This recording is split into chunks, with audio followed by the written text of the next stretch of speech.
Black Plague was produced by fleas unto rats and unto people. There were three main types of this plague: the bubonic, the septicemic, and the pneumonic. The fleas, of course, affected and put tumors on the victims' necks, armpits, and/or their groin area. Doctors during the time of the plague were ill-equipped to handle the sheer amount of patients and used techniques such as bloodletting to cure patients. Okay, I'm gonna let out all the bad blood. There you go. The first recorded outbreak killed 25 to 50% of people.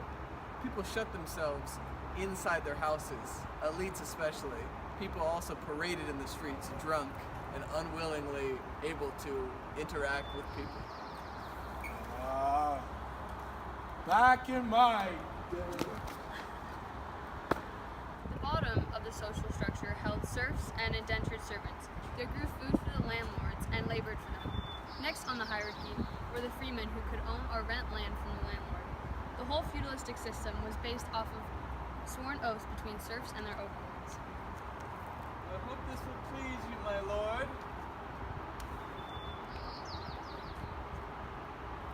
This does not please me. No!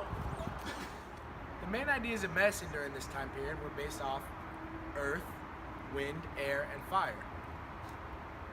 Removing and finding a basic compound of all of these elements was the main key to removing things such as black bile from the body. This led to unfair medical treatments and not correct processes such as bloodletting. Women during this time period had little social standing in the house and in public. They did tasks such as bearing children and making food. You are dismissed. During this time, victims of the Black Plague, once contracted, had little chance of survival. Doctors would wear beak-like structures filled with herbs in the idea that it would stop the virus from coming in and contracting.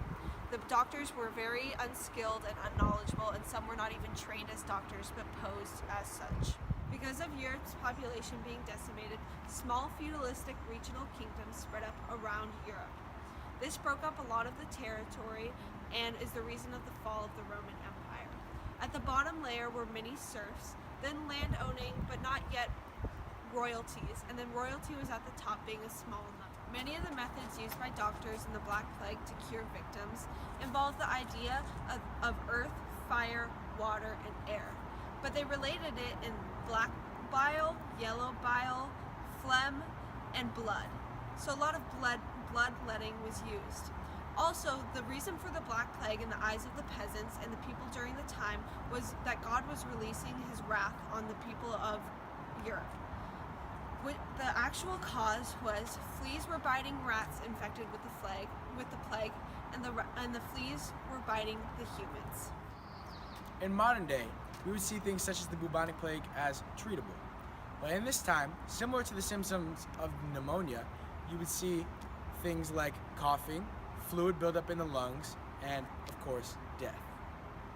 The rats lived in the streets and in the buildings in the medieval time period.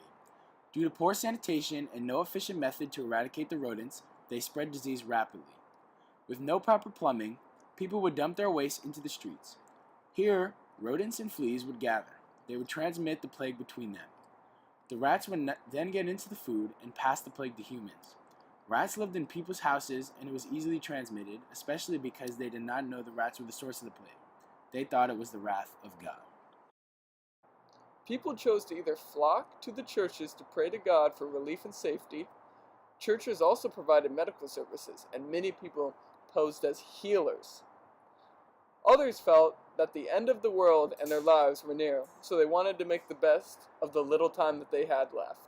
Drunks paraded through the streets and did whatever they pleased, for there were no consequences. The rich isolated themselves from the plague and lived their lives as a constant party. This was very effective because no plague reached within their compounds. Chaos ensued in the streets because there was not enough people around to keep order. People were panicked because they were afraid of dying. They did anything to keep themselves alive. This was a deeply religious time, so many people thought it was the apocalypse, and prayed in the streets, but also grew insane.